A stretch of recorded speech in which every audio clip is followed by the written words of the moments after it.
Dun, dun, dun, dun, dun. Ladies and gentlemen, welcome to Soda Personal Training Podcast. We help busy adults get strong and fit and stay that way for life, right? That's right, Sean. All right. All right. He's got the good That's right, voice. You Sean. probably have a very close, similar podcast voice, Rob. Can definitely do it. It's the same as always. Mine is too nasally. You guys both sound good on a microphone. We do our best. Anyway, I'm Coach Sean here with Coach Rob and Coach Phil, and we are talking about, what are we talking about today? Somebody take it away. Phil? We're going to talk about parents. The question is, does having kids destroy your fitness goals? Yes. And the answer is yes. So in reality, what we're going to talk about today, we work with a lot of parents, in that 35 plus age range, whether they're young or older, things get tight and priorities have to shift. So today I want to go through, I have like 10 common, excuses that will tend to get in their vocabulary and pull people away from their fitness goals when you're a parent. So we're going to go through those as well. Rob and I both have girls of 5. Yep. And Well, just the one. Yes. We have a 2.5-year-old, and she's, it's a multiplying factor right there. Yeah. But, and so, Rob's gone through this journey. I've gone through this journey. Sean has not gone through this journey. However, Happy to learn about the journey. well, eventually you're probably going to go through the journey. But I think it's good to get these differing perspectives because there's, a lot of people who have plenty of kids. They're crazy busy. They still get things done. There's other people who don't have any kids or any real responsibilities that take a lot of their time, and it's still hard that way. So I think this is going to help create some clarity on how we think about our time in general, how to break through those barriers as well. Rob, why don't you tell us a little bit about, the 30-second elevator pitch of what's brought you up to this place in your own coaching, your own parenting, and we'll go from there. Yeah. So I've been in the coaching game since 2012, so 12 years now. I've been in the parenting game for 6 years. As of like a few weeks ago, Olivia just turned 6. She's in kindergarten right now, which is awesome. So it was interesting walking into parenthood as someone who'd been training for a long time, because obviously as a personal trainer, a lot of your clientele, for the demographics we serve, the demographic that I was serving at the time and still do, it's a lot of parents, a lot of moms.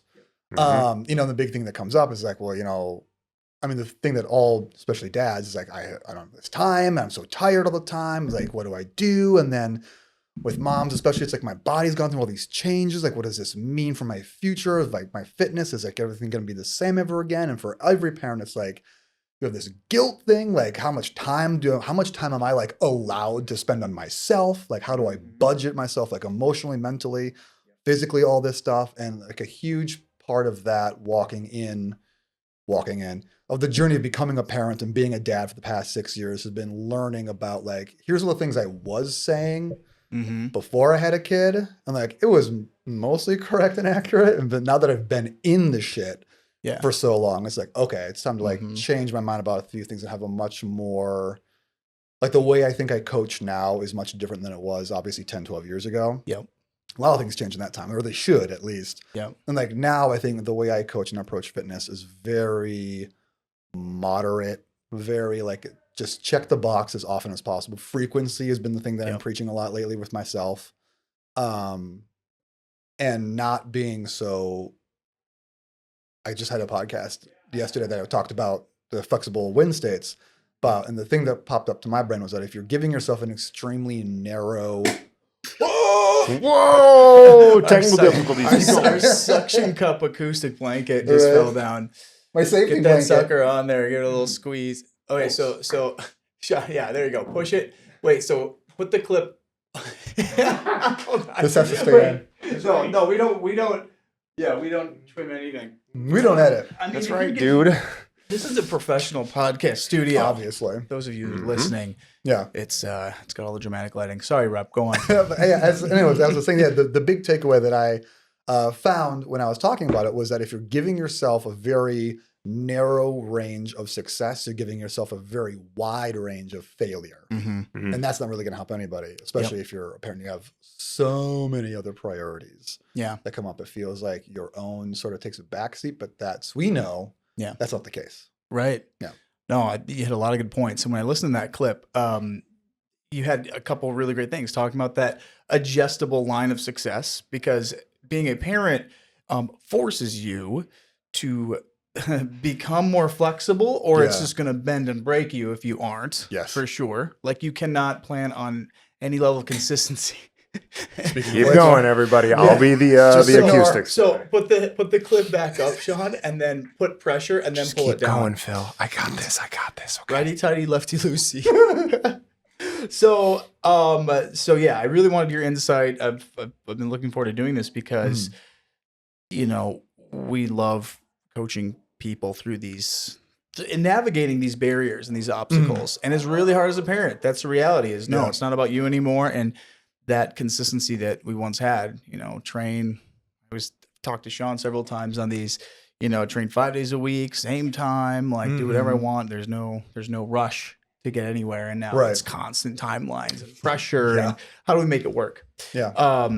So that's great. And Sean, I guess from your perspective, what, you've obviously observed and seen a lot of, these same struggles in our clientele. Mm-hmm. What do you think maybe the biggest thing that you've seen in our clientele and anywhere else get in the way of success with fitness, nutrition, anything in particular? Maybe people thinking that they need to do, kind of like Rob was saying, like they need to go so hard, or they need to like go all in, and so they like set up like too big of a goal, or like too, what's the word? They commit to too much. Whereas 15 minutes a day would do them great, or 30 minutes 2 or 3 times a week would do great. You don't need to do this hour-long thing every day to have fitness success. It's just one thing that comes to mind. Yeah. I mean, that is a big one. Yeah. Is we always like to commit to these big things, and people will get to a point where they get uncomfortable, specifically parents, and they're like, oh my gosh, like when I was 28, I felt and looked like this, and I just got to do all this right now, and overcommit. It's this all or nothing approach. And I think what we want to hit on here in habits in general is to go from the all or nothing to the always something. Yes. Right. That's really big. And that's part of our like habit dial that I'll do an episode with Ben on, as far as how do you adjust the dial when the shit hits the fan. Your kid gets sick. Like Sophia had like explosive diarrhea for like off and on for like the last 5 days. One day it was gone, then it was back. So, like can't go to school. Like your whole day is like, well, this is going to be different. So, okay. Dude, sometimes I think Phil just like reads quote books all day long and gets these, it's like, that was a pretty good one. You go from all or nothing to always something, like, I know you don't think of that stuff, right? Where do you get these quotes from? It kind of rhymes. It's cool. That's that one is from Precision Nutrition. Okay. That is derived from their habit wheel, and that's how we put ours together too. Nice. They have like this big 10 level wheel, but like, what do they say? Nothing's ever created anymore. It's all borrowed, right? But that one really stuck with me, and it tends to come up a lot because I think that helps people understand like, that makes sense. That makes sense. Yeah. Right? Everyone's like going 6-week challenge, like eating nothing but like kale and salt, and then I'm gonna lose 20 pounds. Great, but then like what happens next? Right, and then it's back to zero. I don't think people like the yo-yo. So not the 90s anymore. Nobody yo-yos. Yeah. Got a yo-yo story. Maybe I'll tell it at the end. But tight. Anyway, buckle your seatbelts. Okay, so number one, I have like 10 of these, and we'll go through them, pretty quick. The first one, the first barrier is I don't have time for workouts. And so the tactic is, stack some of these habits onto your existing routine. So this is one of the James Clear tactics in Atomic Habits, where, put it into something you're already doing instead of trying to create a whole new thing in your schedule. So if you can't get to the gym, can you, if you're at the playground, can you run with your kid, like do some pull-ups, like just move while you're already doing something like that instead. Now, Rob, you work a lot. You do a lot of workouts at home. Almost all of my workouts are done at home now. Just right in the basement with your kettlebells. It's great. Yeah. I have the Brojo set up in my basement. Yeah, that's the right. Brojo Dojo. That's right. Yeah, it's a bunch of kettlebells, some sandbags. Honestly, you could probably get away with just like a single kettlebell. Yeah, you don't need much. If people know me on this podcast, they'd be like, "Whoa, Rob's talking about kettlebells." It's so strange. What a shock! I know. It's so strange. But yeah, I think like you were saying, Sean, like there's this habit to try and go all in and do so much. Right. Like especially as a parent, you're like it feels like your time to exercise becomes so precious that you want to make the most out of every single. You want to squeeze every second out of it you can. I mean, that's just not going to be the case 99% of the time. You just have to do anything. Yeah. And for me lately, that's been, if I don't have the time for anything, it's 50 kettlebell swings and I'm checking that box for the day. Yeah, seriously. And that's it. And that's enough. It is. That's something I struggle with because I still can't get out of the mindset of I want like my full 60, 90 minutes and I want to like just go until I feel like I'm done. Yeah. And like then if I can't do that, I'm like always worried about this timeline. Yep. And it's really hard for me to like go and do it to the point where now I'm gonna steal one of our air bikes here, like the oldest, crappiest one, and take it home and just probably do that in the morning and then like do something else I have to do while I'm doing that. Oh, So yeah, like that's the idea of habit stacking, right? To your guys' point, I think that people misunderstand fitness thinking that it has to be a structured workout that's going to last 30 or 60 minutes or whatever. Like fitness can just be done throughout the day. You know, just do some air squats, do some push-ups. I mean, it doesn't have to be this whole fancy long routine. Dr. Rhonda Patrick, who is really great, so look her up. She quoted this study where they're looking at blood sugar control and that like doing 10 air squats, like I don't know if it was every hour or every 2 hours. Oh yeah, I think I saw like something helped this, with blood glucose control better than walking like for 30 minutes or something, which is like from a health standpoint. You got to get it moving. It's something we'll continue to tell you guys. This kind of feeds in the number 2, which is to the barrier of my schedule's too unpredictable. Yeah. Who says my schedule is so predictable? I know exactly what's going to happen all day long. So the tactic is use micro workouts to accumulate volume, which is exactly what you guys are talking about. Take little breaks. If you do a couple of sets of push-ups close to failure, like literally 2 to 3, that's enough. Yeah, you do grease that. the groove. Yeah. Yep. I mean, if you just do something for 15 minutes every day, they call these like workout snacks. If you've heard of these. Sure, yeah. Which is a funny term. They have like 30 different terms for these. Yeah. Like 5 to 15 minutes, you know, do some squats while the coffee brews, do some push-ups before the shower. I told Sean about this app that made me do push-ups before I could open Instagram. Did I ever tell you about that? Really? That's brilliant. It worked. Yeah. And I set it to like elite level. So I had to do Obviously. like 20 push-ups for 1 minute of Instagram. Sure. And then I was like, I don't want to do those push-ups. So it's a win. You really don't want to be on Instagram. I think that's what you should really be learning. Right. It's doubly healthy. Is it really worth it? No. Because there's no cost to entry to pull up my phone and just start doom scrolling instantly. God, yeah. I've become a lot more in tune with that lately. I'm just like, as soon as I open, I'm like, oh, there it goes. There's my reward system. Yep. Excellent. Okay. Well, here's like a study too. So, JAMA, I think it's Journal of American Medical Association. They show that short bursts of a physical activity under 10 minutes still reduced all-cause mortality. Wow. So, there you go. So under move 10 around. minutes a day. Yep. And you know what you can do as a parent for under 10 minutes that is intense physical activity? Play with your kid. Yep. Exactly. Roll around. Yep. Yes. Throw them onto the bed a bunch of times. Kids fucking love that, dude. Dude, Shay is like, she constantly is like trying to like wring my neck and like wrestle. And it's so funny because like we want to get into jujitsu like this next cycle. I think she's old enough and she's paying attention enough where I think she'll actually follow the directions. It's the biggest thing. That's why they set that 6-year-old limit, I think. But she's going to love it. And like I think it's good for her. It's like she's getting active. She's learning how to use her body. And like, dude, I'm like sweating, right? Like it's a lot. Absolutely. I was just going to comment on that too. Is like, Rob, you said that's a really good workout, especially for like a lot of adult males who are like, I want to bench press 400 pounds. You know what I mean? But it's like, dude, you can't get onto the ground. You can't squat, play around with your kids, like that's going to be a harder workout. Right. Who cares? No one's remembering your 200-pound deadlift later in life, but your kids will remember exactly that quality time. And you want to talk about a test of your strength and fitness? Lift a kid up over your head one time and set them down. They're not going to let you stop. Yep. Ever. It's again for like 8 minutes nonstop.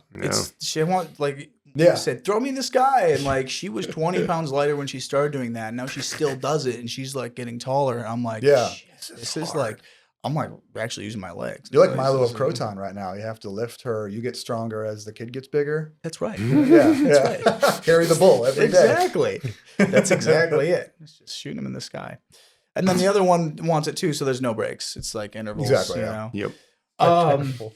Number 3 is put workouts on the family calendar, Yeah. right? Because the barrier is everything else comes first. My kids got to come first. Da, da, da. I like to quote the whole airplane thing right there. Like, put the oxygen mask on yourself Yes. so that you can better serve everyone else. I tell clients that all the Yeah. time. It's huge. For What people. good are we if we are tired and like pissed Exactly. off and impatient, especially with our kids? Like, so, treat your workouts like it's a kid's soccer practice. Put it on the calendar. Mm-hmm. Yeah.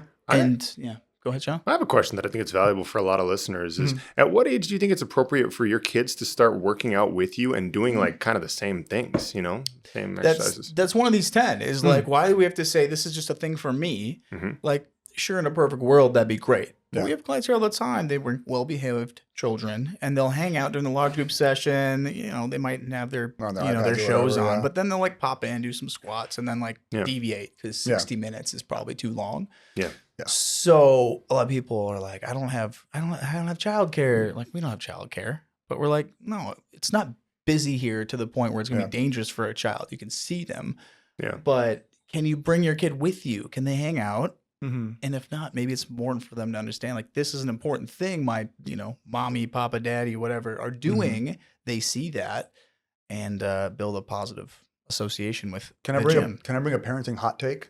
Oh, yeah. Into that, I think a lot of what happens when people we're talking about fitness or like anything that you need to spend time on yourself, right, with the kid around, and you say, I don't have childcare. What you really mean is like, I'm worried about my kid not being like sitting still for long enough, or like I'm worried about them not being engaged with something. And like what we're worried about is that I feel like for ourselves and for our children, we overvalue stimulation. Oh, yeah.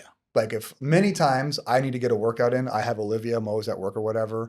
And I was like, okay, kid, I'm going to go get a workout. Do whatever. Yeah. Just be bored. Be bored. Just be bored. Being bored is a life skill. It is. It's super duper is. Yeah. We're not it's good like at we it. don't like, she'll have shows or whatever. Like we're doing like, I'm trying to do screen time weekends only with her right now. There you go. It's been working pretty okay so Good. far. But like while I'm working out, it's like no screens like on this for it's a weekend. So Yep. But usually I'll say like, you want to bring your dinosaurs downstairs with me while I work out or Legos or something like that. And she'll like hang out or she'll try and do the workouts. Like you said, like she'll pop into a few things and like she was like present for me doing workouts and she was probably like 3.5, 4. And by then she was like getting up and down and trying squats and hanging out on stuff. And now as she gets older and older, she wants to like lift the kettlebells. And like I bought a special, very light plastic kettlebell for her to fuck around with. Yes. Yeah. That's great. Yeah, as soon as they want to, they're old enough to be a part of your fitness journey, I think. Yeah.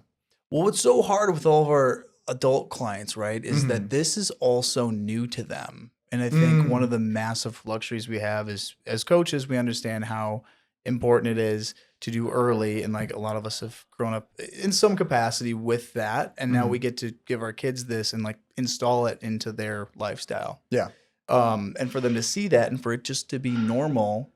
Yeah. And not like, oh, that's weird. What are they doing? What are they doing with those dumbbells? Yeah. Right? Like they look like they're in pain. Why do they do this? why are all the time? they grimacing? Is mommy okay? Yeah, right. So yeah, get on the calendar, bring a kid with you. A lot of these do bleed into each other. So there you go. Number 4, the barrier is my partner doesn't prioritize fitness. Right. Blame it on the common one. spouse. Oh, like my husband Always. keeps buying pizza and stuff. Oh yeah. So it's about leveraging social support, especially your partner. And tactic is talk about things together. You gotta be on the same page. You probably talk about financial goals long term. Like maybe you don't, but swap off kid duty periodically. Yeah. So just you gotta again align the week and structure it so that you still have those windows if you are gonna go do it yourself. Definitely. It's got to be a team effort. Yes. Yeah. It takes a whole village to raise children. Yeah. It's I don't know where we would be if we did not have, all of our grandparents and all that. It's outrageous.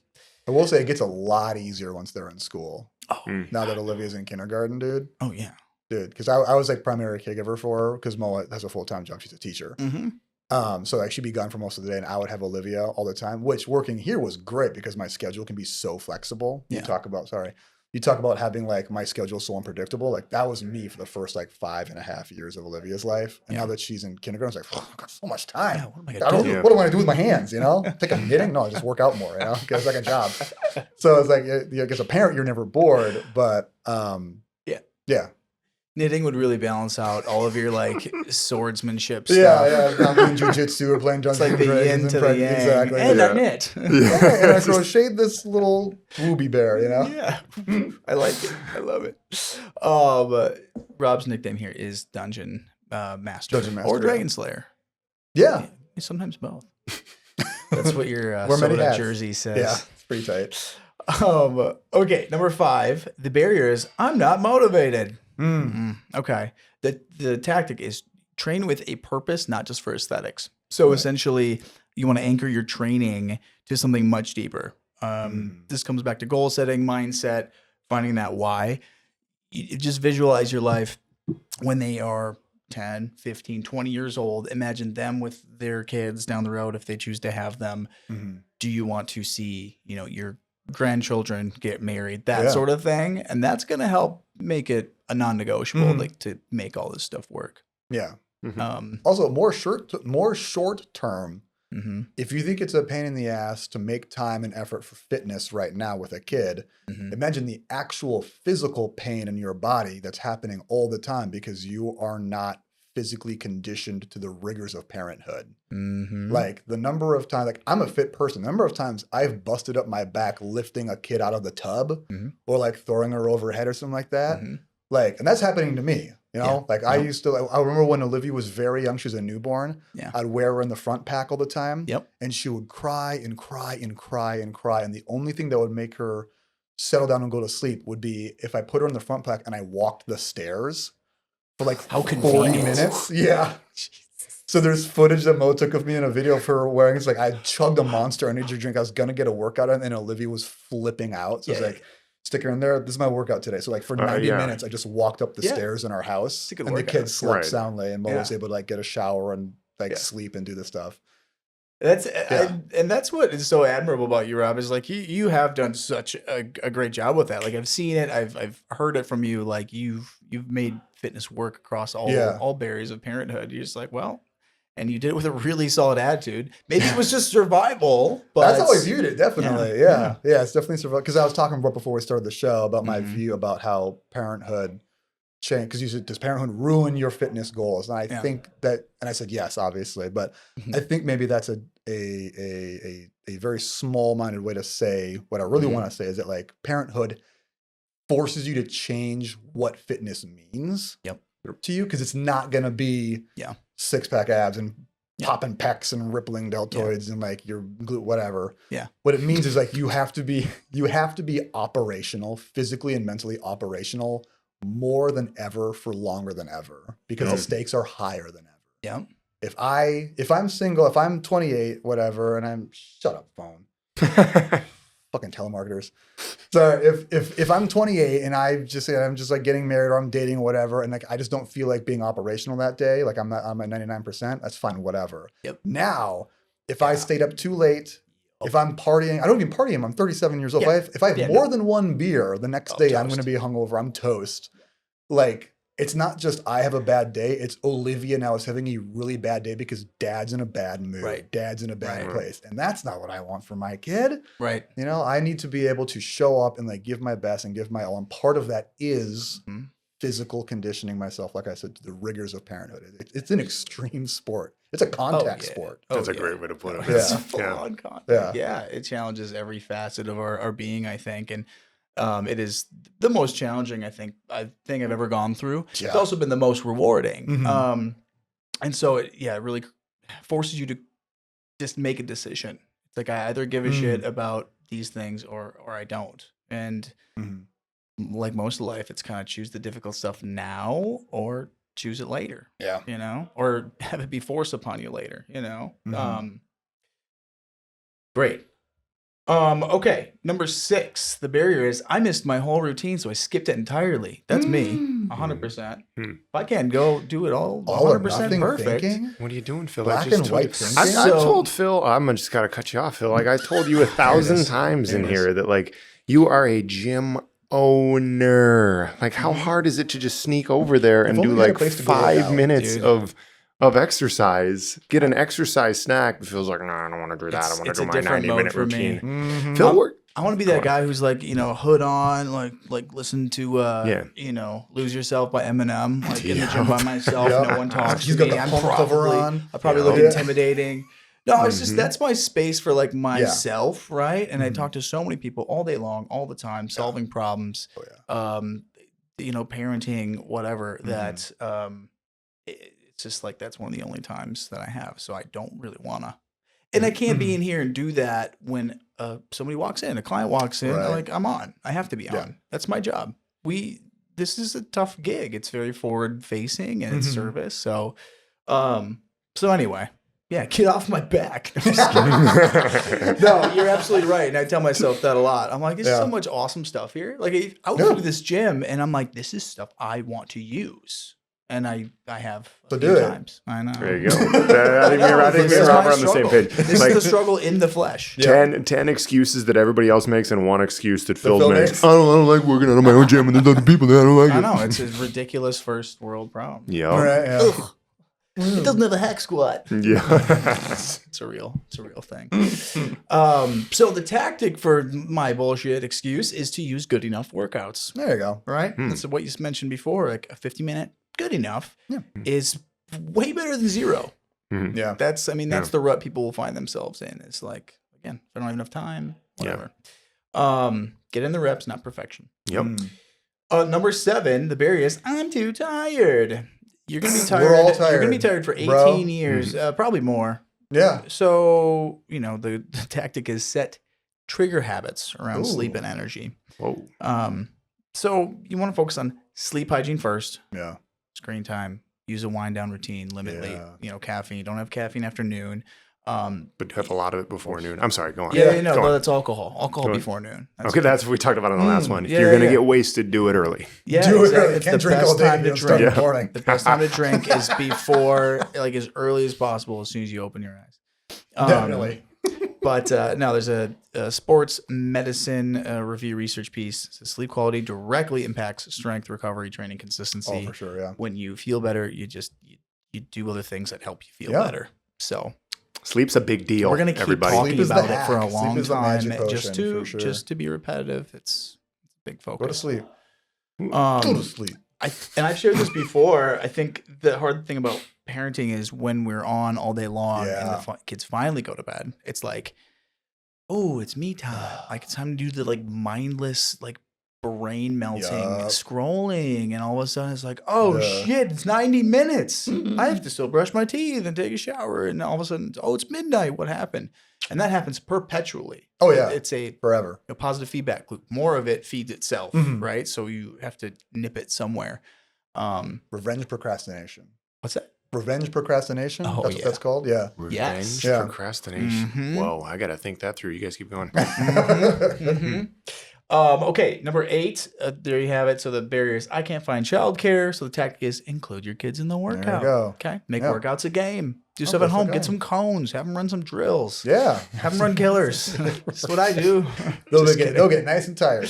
But seriously, the playground nearby, it's like there's Yeah. monkey bars everywhere. I like grind out some pull-ups, and then I'm chasing. We're playing tag. Then we Yeah. play like cookie shop or whatever, and all these ridiculous. What if you can't games. do pull-ups? You just hang. All right, just hang. No. Just hang, bro. Anything you want. You do little push-ups off the edge, and depending on the setup, right? If you're at the park and you're just playing with your kid, you're moving. I wouldn't worry too much about specificity. Play But some Lava Monster. Lava Monster is dope, and Classic. it's great. Dude, I was on the swings with Olivia the other day. Yeah. That's hard. like pumping your legs. Pumping your legs is hard. Yeah. It's also terrifying. As Dude. someone at 37, It got scary. I'm really high up here, man. And she's like, Dad, jump off. I was got like, "Are you butterflies. shit?" Yeah. The last time I did it, I was like, It's what like being happened? it's like being on the wild thing, on the power tower. It's like, whoa. It's the same sensation as a Yeah. roller coaster now. Yeah. And I'm like, did I just get soft? What happened here? No, your bones got brittle, dude. That's what happens. I'm over 15 all of then a sudden. And then I did jump off, and I'm like, oh, my ankles. Like, Yeah. This was not something I had to think about. And Dude, this is we sobering went- reality. We went to Getting a older. school PTO event a couple weekends ago where we went roller skating. Oh, yeah. And it was Olivia's first time roller skating ever. And we were there for like 2 hours. The first hour was like a lot of tears. She was like falling a lot. It hurts. Just very frustrated. Yeah. Then we like took a break, had some pizza. Something just like clicked in her brain. And she was good at it all of a sudden and was having a great time. Love it. But like I had not been roller skating since I was probably like 9 or 10 years old. Yeah. And now like I put the skates on and I stood up and instantly was like, if I fall, it is game over, dude. And I'm watching all these kids who are like 6, 7, 8 years old, just like eating shit on the hardwood floor. And they're like, Yeah. and it's like, that looks like it hurts a lot, man. And their bones are essentially rubber. Like if I fall, dude, I'm going to fuck myself up. Yeah, no, that's a So week of... I skated very slowly. I never fell down. Yeah. Mo fell down once and she landed on her butt and it was actually just fine. Yeah. But she's had a little more practice than me. But I'm terrible because I do jujitsu, so I'm used to like if my knees are gonna my wrists, my skull, my bones, I'm thinking about that all the time. Yeah. So it's just like I can't tap out to the floor. It's not gonna let me go. I'm just gonna die. Yeah. Yep, exactly. Yeah. No, it seems like it's like I'm just gonna jump up and just land on my knees on the floor. Like that's what I feel like if I'm gonna do a lot of things now. Yeah, that's been a sobering reality for me for sure. It's like, oh man. Age is real. Mm-hmm. Age is real. Age is real. It's a bitch. All right. Beats the alternative though. Getting old sucks, but it beats the alternative. Yeah, exactly. And the other benefit, and this has been why the research is active parents are more likely to have active children. So you want to think about that as well as, being that role model. Like how do you got to exhibit the behaviors you want your kid to also exhibit, which is really tough. We're supposed to just be, this perfect role model. Maybe not totally perfect. We also have to make mistakes, but this is one we want to seem like, hey, this is, again, a part of the routine that we do in this family as a core value. I bet when Shay and Sophia own their own gyms, they're going to work out in them. They're not going to be afraid to do that. I'm so glad we invited you on this podcast, Sean, for your insight. Yeah, invaluable. You're probably right. I'm going to make them a much harder mentality than mine. That's for sure. Get the old family business. Yep. That's right. Now, as soon as I can have Shay legally work here, I try to have her refill the coffee cups and like give her a little thing, but she's still not into it. I don't think she cares about money or fashion or like she doesn't care about shopping. She doesn't like shopping. Yeah, she's kind of a non-traditional little in a like the best way. What is she into? What's her thing right now? Oh, she's 5 still, right? Yeah, she's 6 almost. Yeah. Yeah, I mean, she loves hanging out with us. Like she just really does. That's what we're still kind of evolving is trying to figure out what her interests are. She loves soccer. That's good. She loves playing with her sister. They play little games and stuff. So there's some budding interest coming out, which is fun to see. But I bring her in here and she would just fucking sprint. She'll go on the treadmill. Like she'll pick up kettlebells she probably shouldn't with a very hunchback. We got to work on that. Right. But again, they're rubber. So yeah, no, they'll be fine. They'll be all right. She's safe here. I should put the. She's safe, everybody. Don't call anyone. She's safe. Yeah, no, she's not in danger. Number 9, the barrier is I don't have time to meal prep. Again, back to the time. So the tactic is to automate your nutrition as best you can. Keep recipes simple, make it reproducible, make it boring, and cut and copy paste. I have like 400 questions for you guys on the topic of nutrition as a parent for yourselves and for your kids. It's honestly one of the biggest ones. There's a lot of unforeseen issues that come with it. Yeah, such as, go on. Yeah. So the main thing that I see with a lot of my clients who I see, because a lot of them in my other thing, whatever, they have a lot of kids who are like kindergarten, first grade and younger. And the big issue that they have, and that I also have, is that our kids are picky eaters, and they're not gonna. I know what they're not gonna eat the same stuff that I make, and then I wind up making 2 different meals, and that's so much extra time and effort and resources, and like I'm tired, dude. Like I'm burnt out. I'm now gonna have to make a second fucking meal, dude, because you don't want to eat a hamburger or whatever. Yeah. Chicken nuggets were on the menu last week, and all of a sudden I hate chicken nuggets, and then we'll eat chicken nuggets ever again. Yeah. And then when it's like, okay, we'll do peanut butter and jelly, and I was like, I don't like peanut butter anymore. I was like, what do you mean? Mom says tastes change. We'll change them back. Yeah. I love my child so much. So we had like vanilla Greek yogurt, right? Yeah, it's like I don't know what brand it was. It was Chobani or something. And we got a different one. It was like a little healthier, I think. And Sophia, like we just put it in the bowl. She didn't know that it looked the exact same. And she's like, I want the other one. Yeah. We're like, what do you mean? She knows the flavor profile. Right? We're big into yogurt because Sophia otherwise will just eat foods that are tan, like toast, Yes. crackers. A lot of tan She foods. used to love broccoli. Now, like, no. It's weird. It always evolves. Yeah. And again, there's no predictability. Mhm. Like, what are you going to eat? I just have to give you something nutritious, get some protein in you. Yeah. And then we end up, I'm just going to have a bowl of cereal as the parent, right? Right? It's like, Yeah. Jesus, what am I going to do? Right. So as far as automating, there are like services like we use Factor Meals at home. I have Mm-hmm. at least one of those a day from a time standpoint. Again, keep healthier snacks available. Yeah. Like, have a bunch of fruits, have things like that that are enjoyable enough to have. That's our rules after dinner. Like they can only have fruit because there's always something. Yeah. Always hungry. What's your guys' opinion on, restricting certain foods, or how have you navigated that? Like, okay, I don't want my kids to eat too much sugar. Like, do you just take it away? This isn't allowed, or it's Right. there, but I'm going to lead by example and not eat it. Like, how have you done that? Mm-hmm. We've started to teach Shay, like, sugar. What's the language that we've used? I mean, I've straight up called food junk before. I'm like, it's okay to have junk once in a while. Right. I'm trying to help her understand moderation. Mm-hmm. Because I mean, it's sugar all the time. Like, Yeah. you have to rob your kids, like use a lollipop, like just do whatever. Right. Yeah. We've actually we'll use like single Skittles because it's just one, and it's just like it really hits for them. Yes. It's like, That let's get in the single Skillet, car. it's They different. will be like, Sophia will be on the floor throwing a giant tantrum.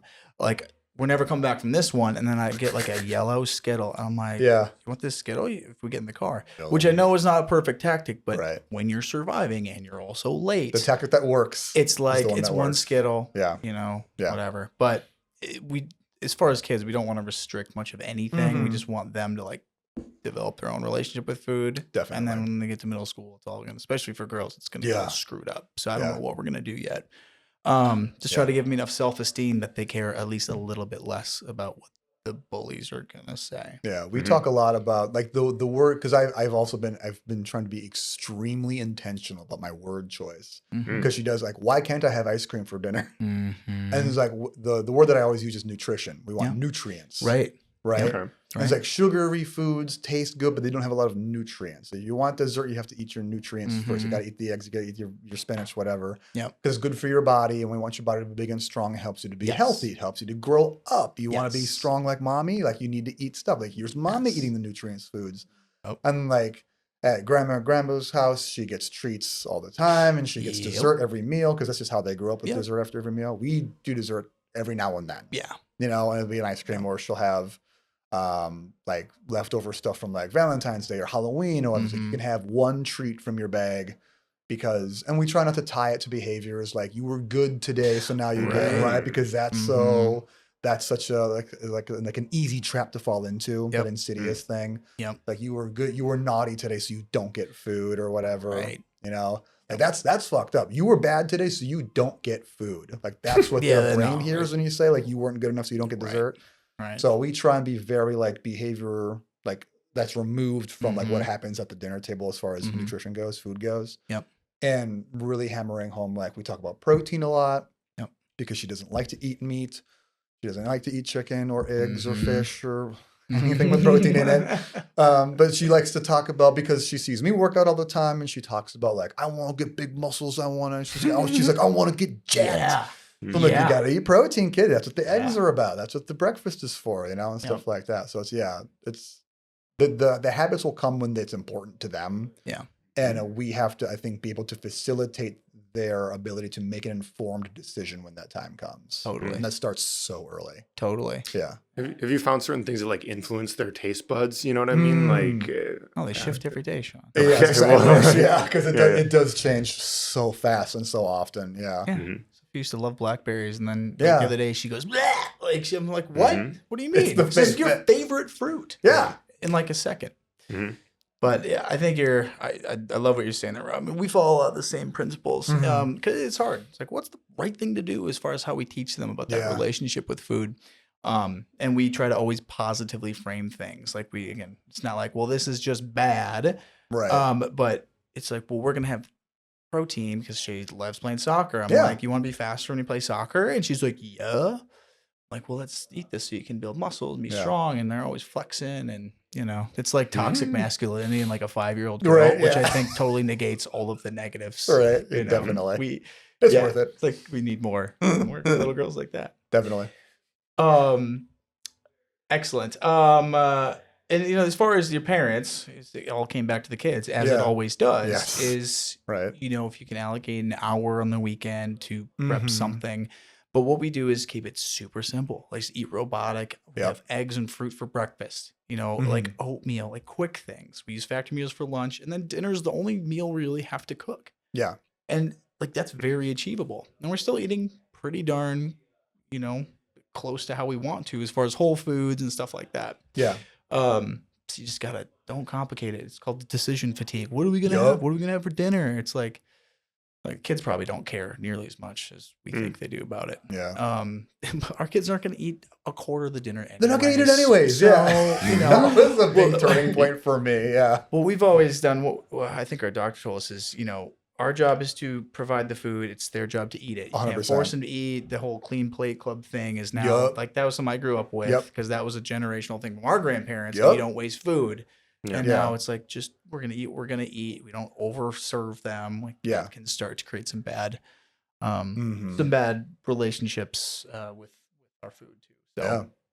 So just make it simple for yourself as an adult. Try to get the protein in and just try not to go hangry and not eat all day long because that's when a lot of the Yeah. less than optimal decisions will be made in my own case, especially. Right. Lastly, number 10 is barriers. I don't know if what I'm doing is working. So the tactic is track something, but keep it simple. Yeah. And if you're just going through the weekly grind, just track if you got movement in today or not. You know, that's one strategy. Sometimes you just got to get away from like the scale weight and all these Right. things. Like just measure something that's way more in your control, I guess. Definitely. Which is like, can I allocate 20 minutes today to something? Yep. I got a lunch break. I'm in the office today. Like, just go for a walk. It's the spring now here, so it's like, Yeah. just go walk out there, stack it onto something else you need to do. Even if you got to make a call, whatever, Totally. just go for a walk. Yeah. Rob, you were talking, I can't remember if it was on air or off air before, but about how like in the first 5 years of your kid's life, Yes. it's like you shouldn't even have fitness goals, basically. Yes. You know, just Yes. hang in there, basically, right? But like, do you ever, when you're working out, or you know, for both of you guys, do you have specific things that you try to track, or like I don't know, like little mini goals that you shoot for, whether Right. it's how strong you are on certain exercises, or like how do you guys do that? So that's been changing a lot for me lately. Like this year, my main fitness goal is just session frequency. Full stop. Yeah. I made a goal to hit 292 training sessions this year. I just did my own podcast episode about that yesterday. I hit number 70 yesterday. So today will be number 71 when I get to that. And I think tracking, like making frequency, checking the box, my success state has been extremely helpful. Yeah. I've been much more motivated, much more, there's a ton of momentum that goes with it. Yeah. And like the results that I would normally track and want from like was my weight or my physique or my performance, all of that is improving the way I would want it to if I was stressing about it. Yeah. But I'm not stressing about it. I'm just trying to check I'm just trying to get maybe 50 kettlebell swings in a day. You know? I like that. I'm actually thinking of using that as just like a better metric for like the clients I work with, because like it is a win a lot of times, especially when clients are in that high stress environment where, you know, they're in their 40s, multiple kids, everything's crazy, job is stressful. It's like, hey, getting in here 2-3 times a week, like that frequency, that's the goal itself. That way you just don't like it's winning. You're not totally falling off the wagon and, you know, going to shit in fitness terms. Exactly. Yeah. I feel like if our standard for success is directly tied to program adherence, and we say like 80% program adherence, that's my magic number. And like program adherence, like the bar is up here. People aren't hitting that, they're failing. All we need to do is lower that bar down here. And then we're hitting like 80%, 85%, 90% program adherence. And they're getting results because you're doing, like you said, always something instead of all or nothing. Because if you get here, if we're like so if you will get like 80 points and you get to like 60, 65 points, you're like, fuck. Well, I'm done for the week, you know. But if you say like, well, my win point is down here at 70 points, and you get to 70 points or 71 points, it's like that was a lot easier. How very manageable. Yeah. And then you can come in the next day and you got that, and then you have this win momentum. It's a rolling stone, you know, it goes forward and forward and forward. Yeah. I have to run now, but if you guys want to keep talking through this, there's other key points. I just got to fly out of here right now because this, as always, we get into some really good, deep stuff. Yeah. So I'm going to sign off. Do you guys feel pretty good with this one? I feel good. I think so. All right. Yeah. Well, awesome. Well, thank you guys. Thank you, Rob, for being on. Yeah. We'll do more of these, and thank you, Sean, as always. And thanks to the listeners for obviously sticking around and listening to us jabber on. I hope some of this was helpful. As always, if you need some help kind of putting some of this stuff together, help kind of lay out what that looks like for you, what that 80% is or otherwise. We're here to help you out. So thank you, listeners. Thank you, guys. We'll see you on the next one. Later, Phil.